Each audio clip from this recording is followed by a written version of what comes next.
Hi friends, എല്ലാവർക്കും science magic വേൾഡിന്റെ പുതിയൊരു വീഡിയോയിലേക്ക് സ്വാഗതം. ഇന്ന് നമ്മൾ ഡിസ്കസ് ചെയ്യാൻ പോകുന്നത് 10ാം ക്ലാസ്സിലെ കെമിസ്ട്രിയിലെ 5ാമത്തെ ചാപ്റ്റർ ആയിട്ടുള്ള കോമ്പൗണ്ട്സ് ഓഫ് നോൺ മെറ്റൽസ് അഥവാ അലോഹ സംയുക്തങ്ങൾ എന്ന് പറയുന്ന വളരെ സിമ്പിൾ ആയിട്ട് പഠിക്കാവുന്ന ഒരു ചാപ്റ്റർ ആണ്. ഈ ചാപ്റ്ററിലെ ഏറ്റവും ആദ്യത്തെ കോൺസെപ്റ്റ് എന്ന് പറയുന്നത് അമോണിയ എന്ന് പറയുന്ന ഗ്യാസ് ആണ്.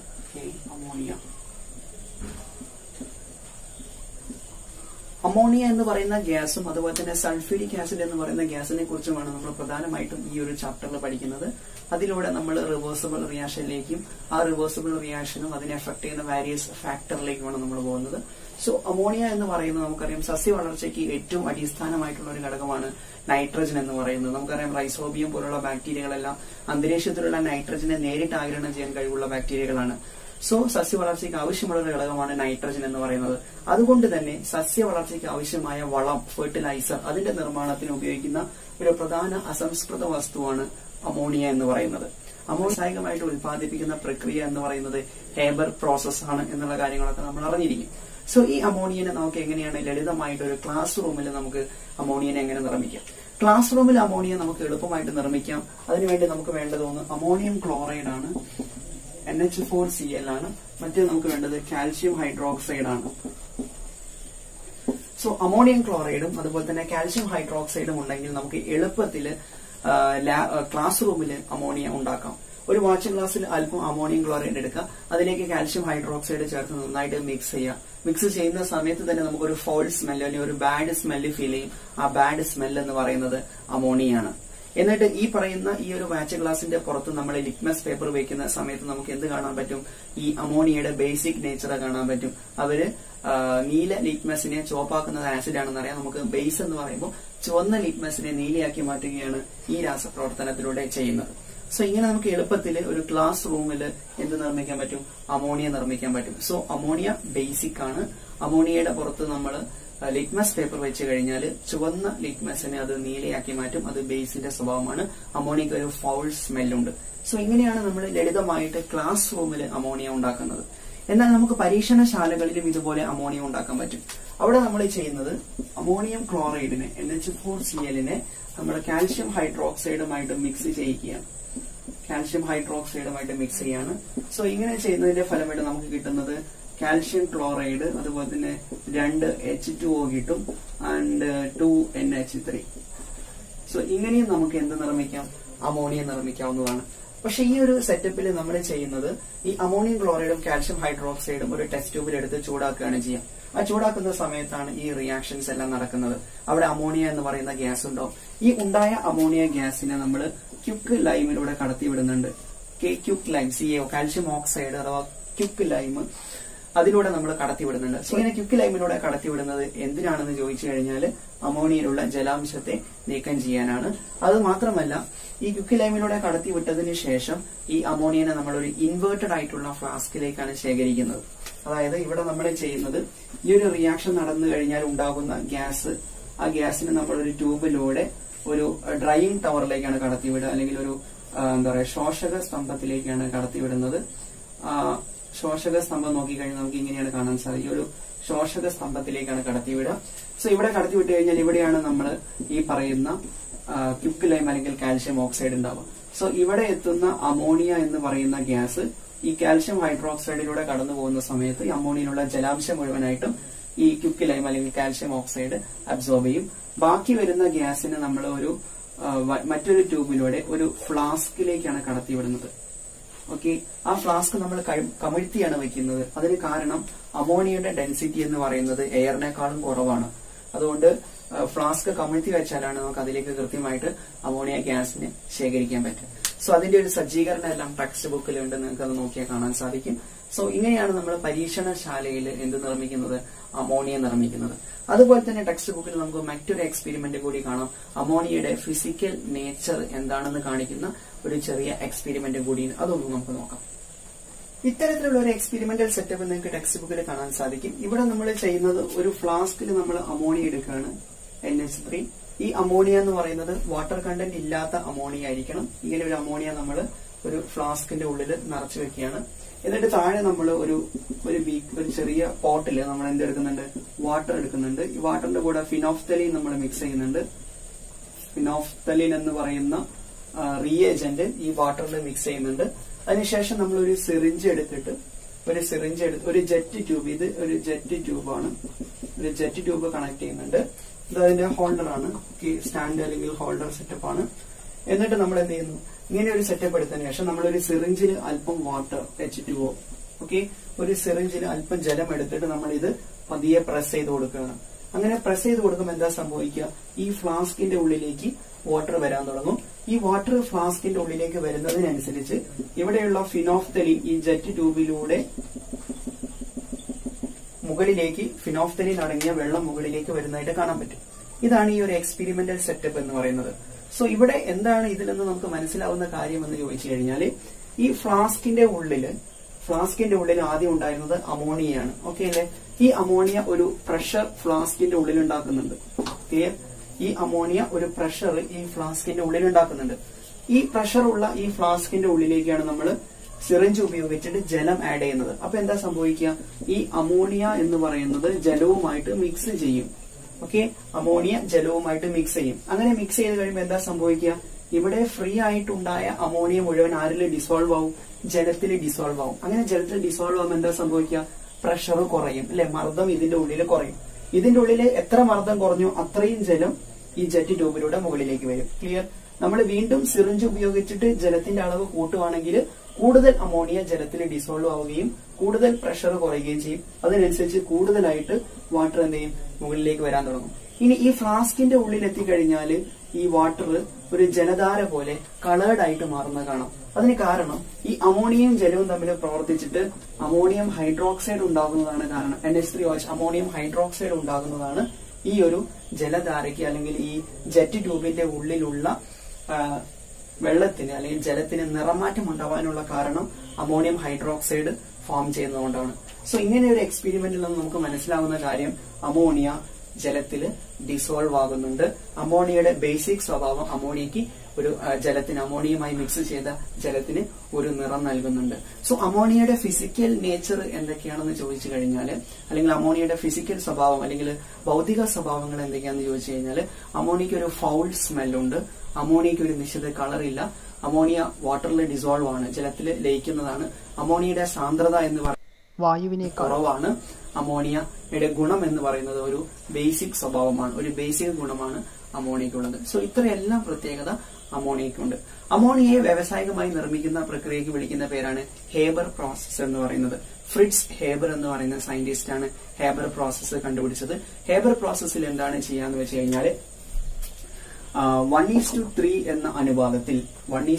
എന്ന അനുപാതത്തിൽ നൈട്രജനെയും ഹൈഡ്രജനെയും മിക്സ് ചെയ്തതിന് ശേഷം എന്ത് നിർമ്മിക്കുകയാണ്, അമോണിയ നിർമ്മിക്കുകയാണ്, 2NH3 നിർമ്മിക്കുകയാണ്. ഈ ഒരു പ്രക്രിയ നമ്മൾ വിളിക്കുന്ന പേരാണ് ഹേബർ പ്രോസസ് എന്ന് പറയുന്നത്. നൈട്രജനും ഹൈഡ്രജനും 1:3 എന്ന അനുപാതത്തിൽ മിക്സ് ചെയ്തിട്ടാണ് അമോണിയ നിർമ്മിക്കുന്നത്. ഇവിടെ നമ്മൾ ഉൾപ്രേരകം ഉപയോഗിക്കാറുണ്ട് V2O5, വനേഡിയം പെന്റോക്സൈഡ് എന്ന് പറയുന്ന കാറ്റലിസ്റ്റ് ആണ് ഇവിടെ ഉപയോഗിക്കുന്നത്. പ്രത്യേകതയുണ്ട്, ഇതിന്റെ പ്രഷർ എന്ന് പറയുന്നത് 200 atm പ്രഷറാണ്. ടെമ്പറേച്ചർ എന്ന് പറയുന്നത് 450 ഡിഗ്രി സെൽഷ്യസ് ആണ്.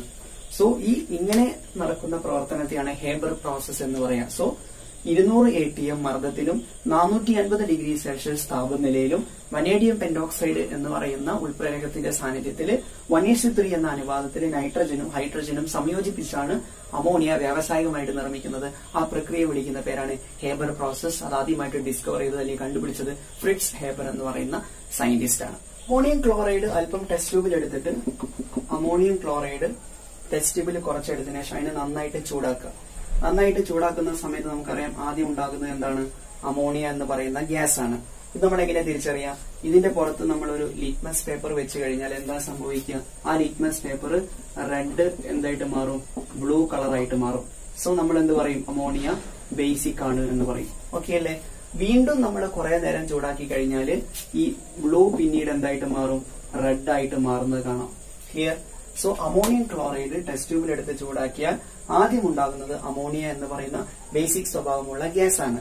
അത് നമ്മൾ എങ്ങനെ തിരിച്ചറിയും, റെഡ് ലിറ്റ്മസ് പേപ്പർ ബ്ലൂ കളറായിട്ട് മാറും. വീണ്ടും നമ്മൾ ചൂടാക്കി കഴിഞ്ഞാൽ ഈ ബ്ലൂ തിരിച്ചെന്തായിട്ട് മാറും, റെഡ് ആയിട്ട് മാറും. അതിനർത്ഥം അവിടെ ഒരു ആസിഡ് ഉണ്ടായിരുന്നല്ലേ, ആ രണ്ടാമതുണ്ടാകുന്ന ആസിഡ് എന്ന് പറയുന്നത് HCl ആണ്. ഓക്കെ അല്ലേ?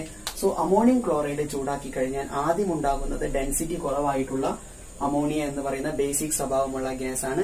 രണ്ടാമത് പുറത്തു വരുന്നത് ഡെൻസിറ്റി കൂടുതലുള്ള ഹൈഡ്രജൻ ക്ലോറൈഡ് HCl എന്ന് പറയുന്ന ammonium chloride or NH4Cl gives ammonia. ആദ്യം ഉണ്ടാകുന്നത് ഡെൻസിറ്റി കുറവുള്ള അമോണിയാണ്, പിന്നീട് ആരുണ്ടാകുന്നു, ഡെൻസിറ്റി കൂടുതൽ HCl ഉണ്ടാകുന്നു. ഇനി നമ്മൾ ഒരു ടെസ്റ്റ്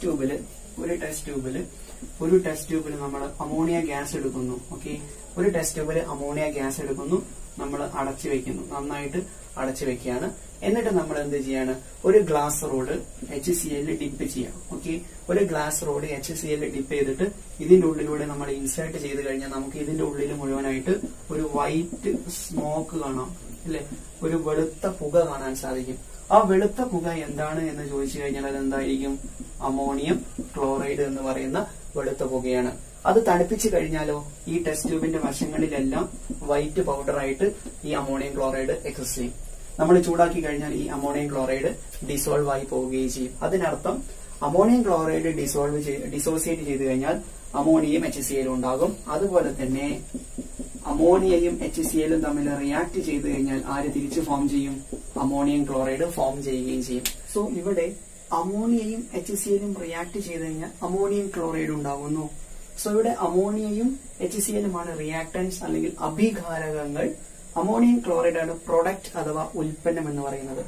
രണ്ടാമത്തെ റിയാക്ഷനിൽ അമോണിയം ക്ലോറൈഡ് ഡിസോസിയേറ്റ് ചെയ്ത് കഴിഞ്ഞാൽ അമോണിയയും HCl ഉണ്ടാകുന്നു. സോ ഇവിടെ റിയാക്ടൻസ് എന്ന് പറയുന്ന അമോണിയം ക്ലോറൈഡ് ആണ്, പ്രൊഡക്റ്റ് എന്ന് പറയുന്നത് അമോണിയയും HCl ആണ്.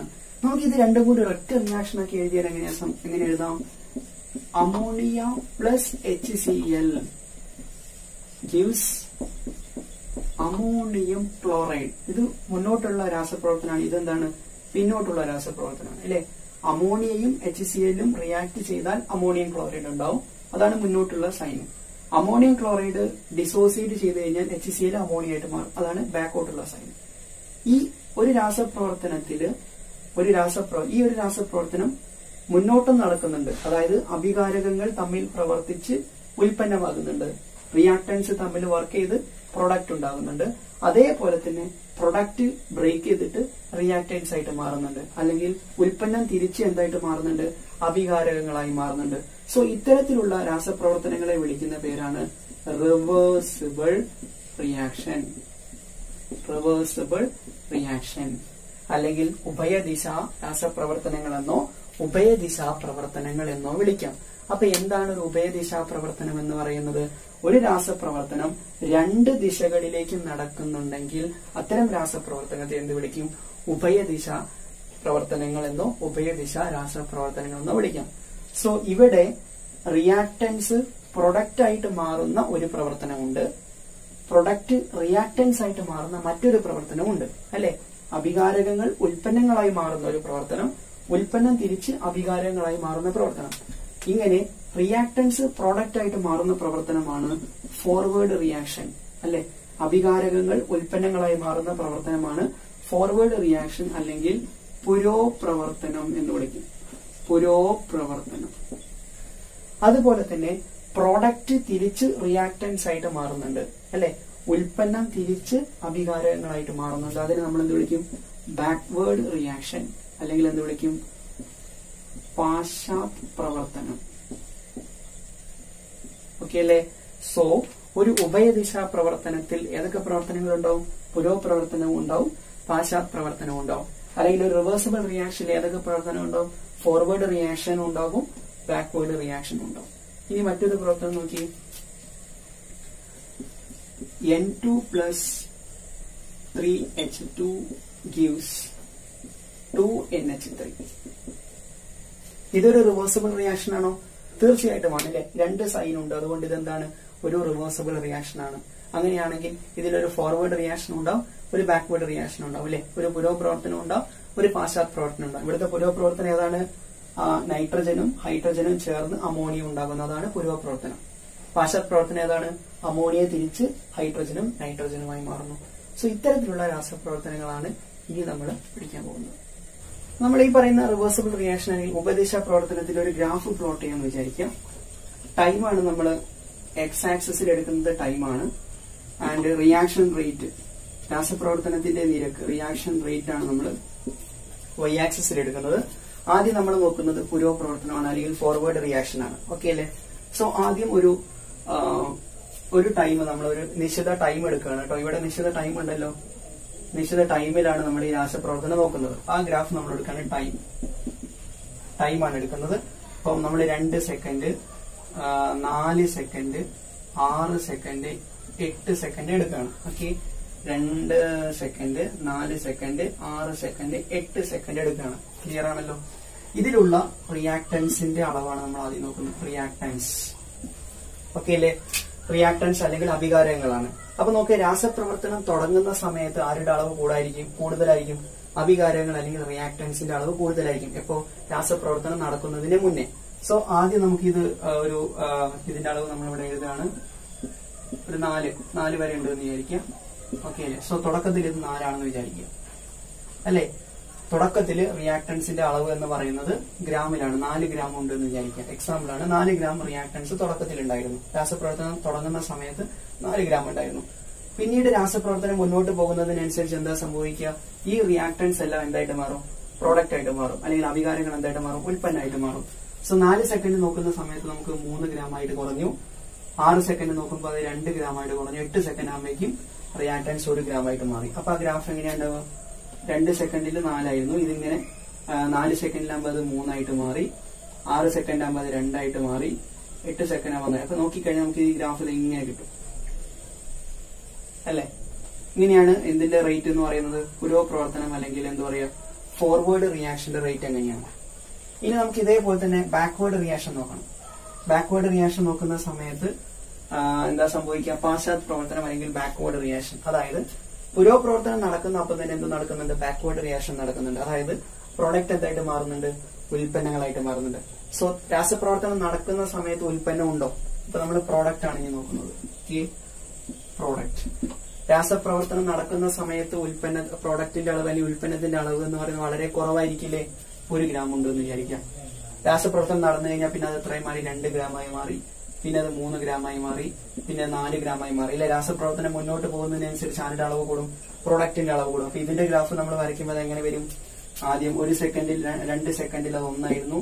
4 സെക്കൻഡ് ആകുമ്പോൾ 2 ആയി മാറി. 3 ആയി മാറി. അതായത് ഇതിന് നേരെ ഓപ്പോസിറ്റ് ആയിട്ട് പോകുക. ഇങ്ങനെ പോകും അല്ലെ? സോ ഇവിടെ നമുക്കൊരു പോയിന്റ് കാണാൻ സാധിക്കും. ഈ പോയിന്റിന്റെ അർത്ഥം എന്താണ്? ഇവിടെ ഫോർവേഡ് റിയാക്ഷനും ബാക്ക്വേർഡ് റിയാക്ഷനും ഈക്വൽ ആണ് അല്ലെ? പുരോപ്രവർത്തനവും പാശ്ചാത്യ പ്രവർത്തനവും തുല്യമായി വരുന്ന ഒരു പോയിന്റ് ആണിത്. ഈ പോയിന്റിനെ നമ്മൾ വിളിക്കുന്ന പേരാണ് കെമിക്കൽ ഇക്വലിബ്രിയം. എന്താ വിളിക്കുക? കെമിക്കൽ ഇക്വലിബ്രിയം അല്ലെങ്കിൽ രാസസന്തുലനം. സോ എന്താണ് രാസസന്തുലനം എന്ന് പറഞ്ഞാൽ അല്ലെങ്കിൽ കെമിക്കൽ ഇക്വലിബ്രിയം എന്ന് പറഞ്ഞാൽ എന്താണ്?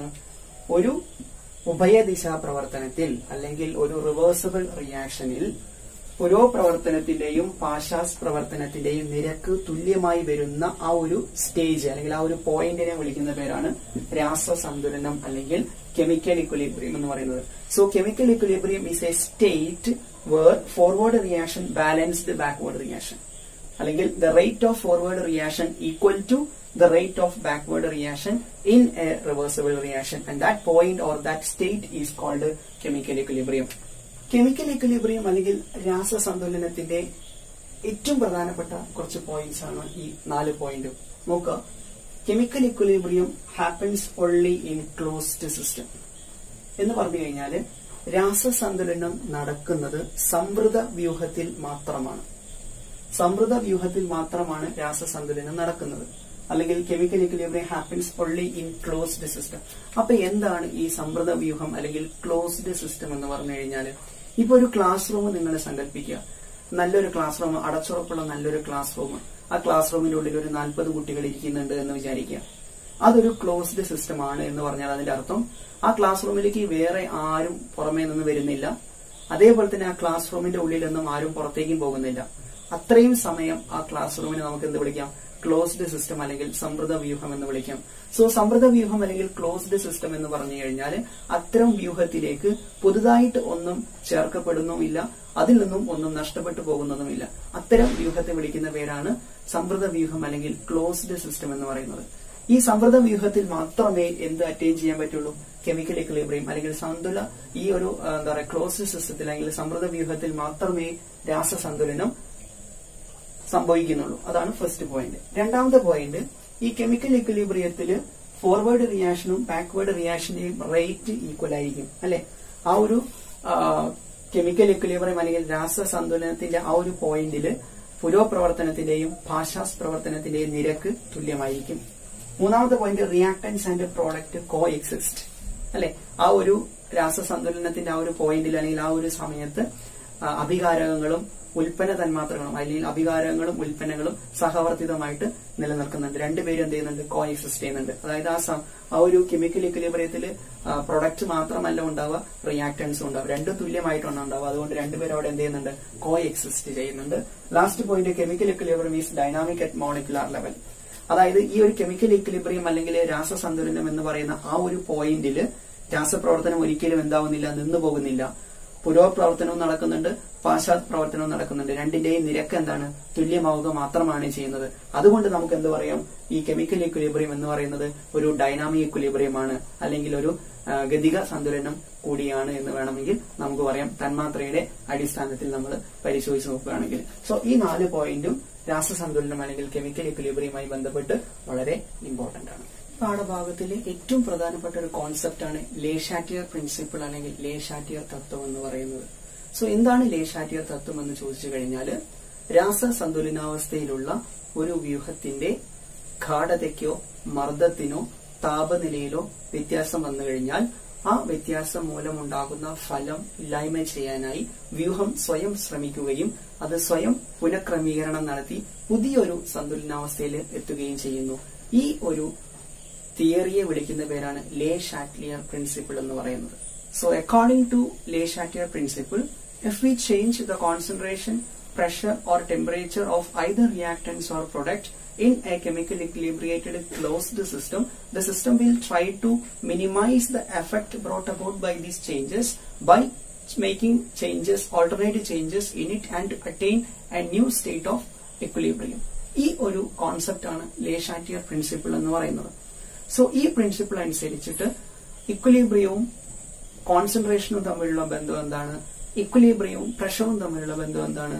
ഇക്വിലിബ്രിയവും ടെമ്പറേച്ചറും തമ്മിലുള്ള ബന്ധം എന്താണ് എന്ന് നമുക്ക് നോക്കാം.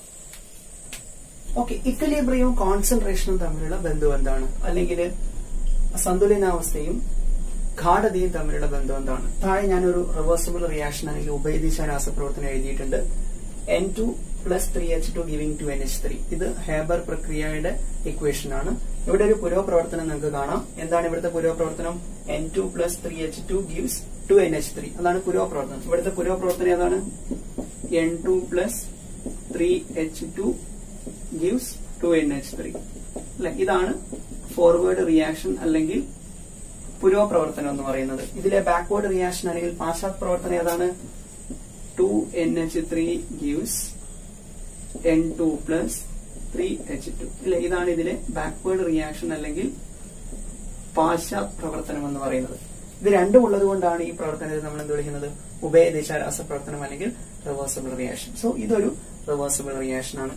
ഇനി ഇവിടെ കോൺസെൻട്രേഷന്റെ റോള് എന്താണ് എന്ന് നോക്കാം.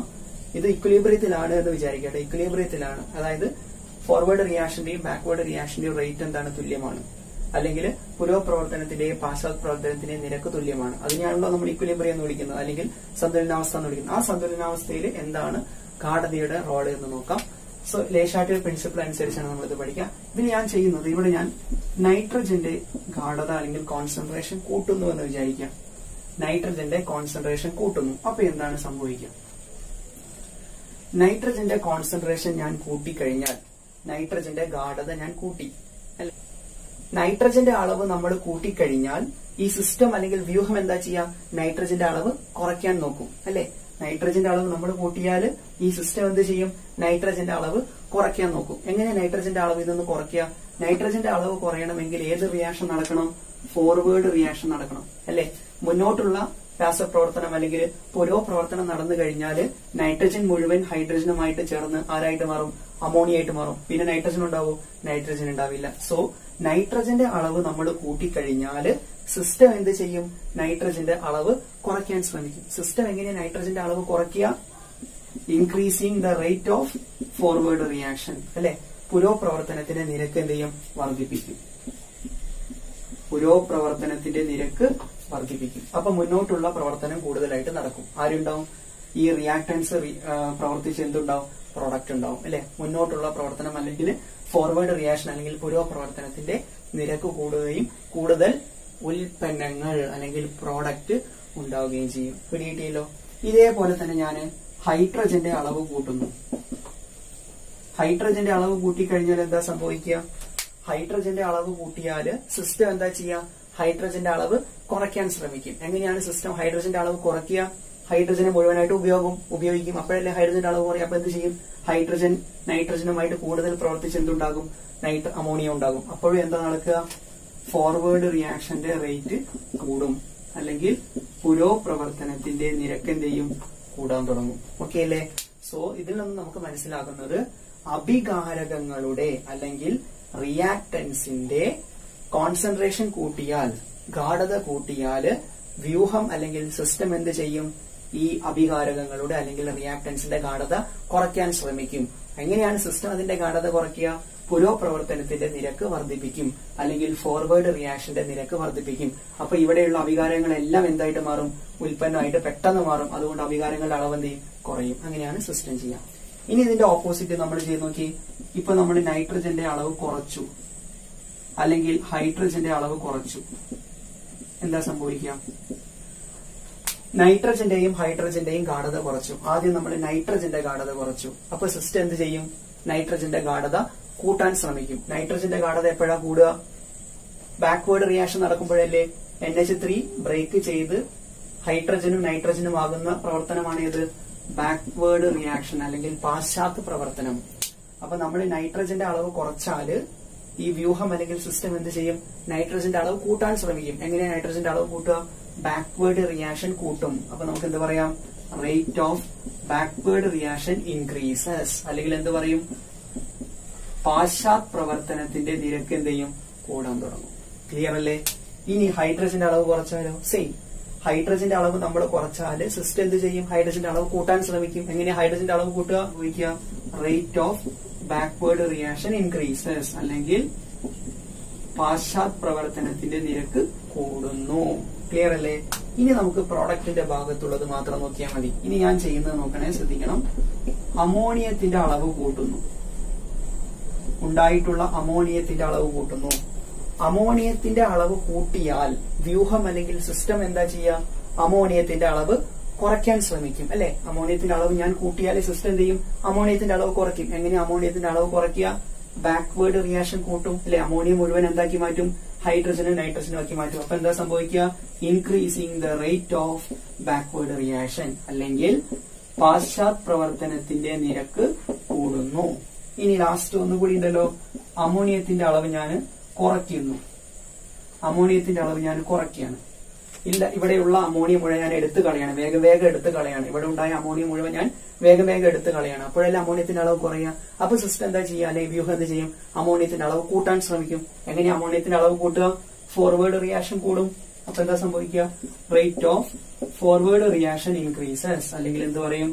പുരോപ്രവർത്തനത്തിന്റെ നിരക്ക് വർദ്ധിക്കും. ഈ 6 പോയിന്റാണ് നിങ്ങൾ പഠിക്കേണ്ടത്. ഓക്കെ അല്ലേ? സന്തുലനാവസ്ഥയും കോൺസെൻട്രേഷൻ തമ്മിലുള്ള ബന്ധം എന്താണ്, അല്ലെങ്കിൽ സന്തുലനാവസ്ഥയും ഗാഢതയും തമ്മിലുള്ള ബന്ധം എന്താണ് നമുക്ക് മനസ്സിലാകുന്നത്? അഭികാരകങ്ങളുടെ ഗാഢത കൂട്ടിയാൽ സിസ്റ്റം എന്ത് ചെയ്യും? അഭികാരങ്ങളുടെ ഗാഢത കുറയ്ക്കാൻ ശ്രമിക്കും. എപ്പോഴും അഭികാരങ്ങളുടെ ഗാഢത കുറയുക? പുരോപ്രവർത്തനത്തിന്റെ നിരക്ക് കൂട്ടും. ഓക്കെ അല്ലേ? ഇനി അഭികാരങ്ങളുടെ ഗാഢത കുറച്ചാൽ എന്താ സംഭവിക്കുക? അഭികാരങ്ങളുടെ ഗാഢത കുറച്ചാൽ സിസ്റ്റം എന്ത് ചെയ്യും? അഭികാരങ്ങളുടെ ഗാഢത കൂട്ടാൻ ശ്രമിക്കും. എങ്ങനെയാ കൂട്ടുക? ബാക്ക്വേർഡ് റിയാക്ഷൻ, പാശ്ചാത്യ പ്രവർത്തനത്തിന്റെ നിരക്ക് വർദ്ധിക്കും.